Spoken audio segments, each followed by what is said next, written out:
Agar sizning qalbingizda bak ko'p besib qolgan kayfiyatlar bo'lib, qanday chiqarishni bilmayotgan bo'lsangiz, unda siz cho'qim bugungi qalb safarimizni qo'ldan berib qo'ymang. Men sizni yoshirningizda kayfiyatingizni qo'yib berishni hamda o'zingizni davolashni o'rganishingizni yetaklayman. Gipnozga yetaklashda ikki muhim diqqat qiladigan ish bor. Birinchisi gipnoz jarayoni nihoyat bexatar. Shunga siz menga to'liq ishonsangiz bo'ldi. Ikkinchisi o'zingizni erkin tutib, diqqatingizni butunlay bilan yetaklashimga bering. Avval yurak berib saqlab edib, anda davomlashtiring. Amsa yetaklashni rasmiy boshlab ketdik. Mashqni tinch, rohat, daxlik uchirmaydigan muhitda ilib bering. Yetib olsangizmi yoki o'tirsangizmi bo'ladi. Ko'zingizni asta-asta yuming. Ko'zingiz yumgan vaqtingizda birtilla ozod bo'lib qilayotgan tuyg'uni his qilasiz. Barliq tasavvuringizni joriy qildiring.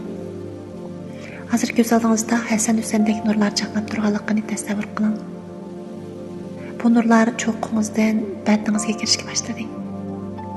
Bu nur badaningizga qaysi o'rindan o'tsa, sizning shu o'rningiz ozodlashib ketayotganligini his qilasiz.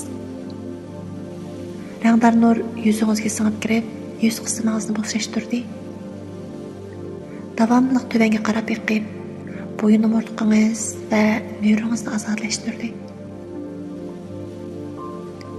Bu rangdor nur ko'krak bo'shlig'ingizga kirib, ko'krak bo'shlig'ingiz va dumbingizni ozodlashtirdi.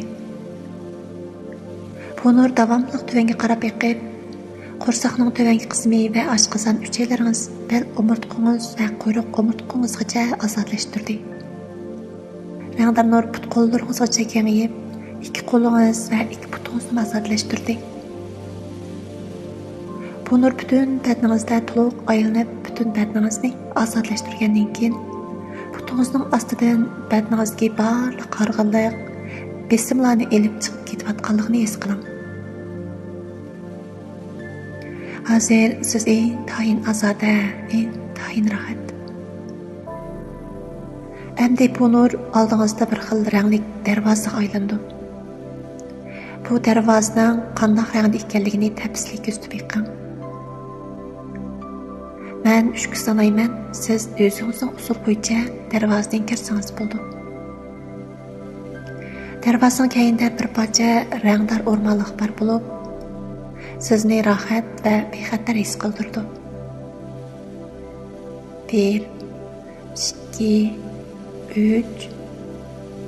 Siz o'rmonlarni ko'rdingiz. O'rmonlar bargan sari aniq ko'rinishga boshladi. Bu yerda qanday o'simliklar, qaysi xil daldaraq va hayvonlar bor ekan, tafsili ko'rsatib chiqing.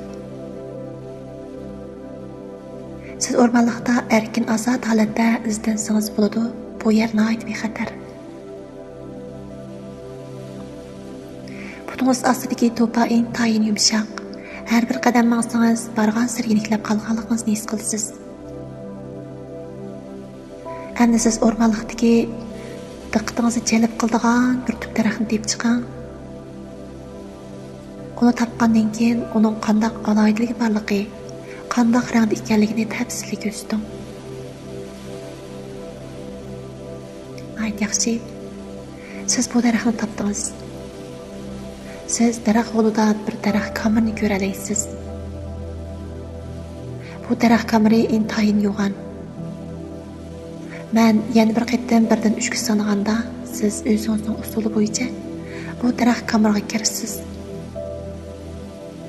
Daraxt kamiri sizni eng bexatar, eng rohat his qildirgan joy. 1, 2, 3. Siz daraxt kamirida xuddi onangizning qo'ynida turgandek iliq ham bexatar tuyg'uni his qilyapsiz. Men sizga ozroq vaqt beray.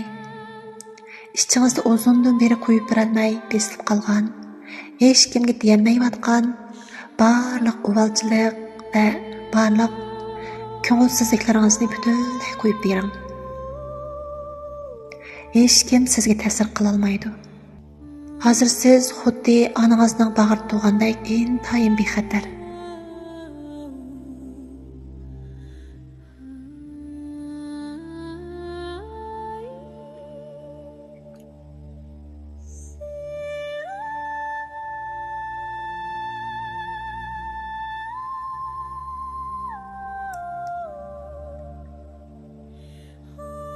Ahırda özünüzge meyli ben qandaqlı bolay, men izchil özümnің her halatını süymən deng. Әмді мен үшкі санаймен, siz әң azad tuyğularınız bilen daraxt kamirdan ayrılıp reallıqqa qaytib kelsiz. 1, 2, 3. Reallıqqa qaytib keldiniz, gözünüzni açsanız bo'ldi. Bu videoni saqlagandan keyin qayta anglab, qalb dunyolarınızı davolashingiz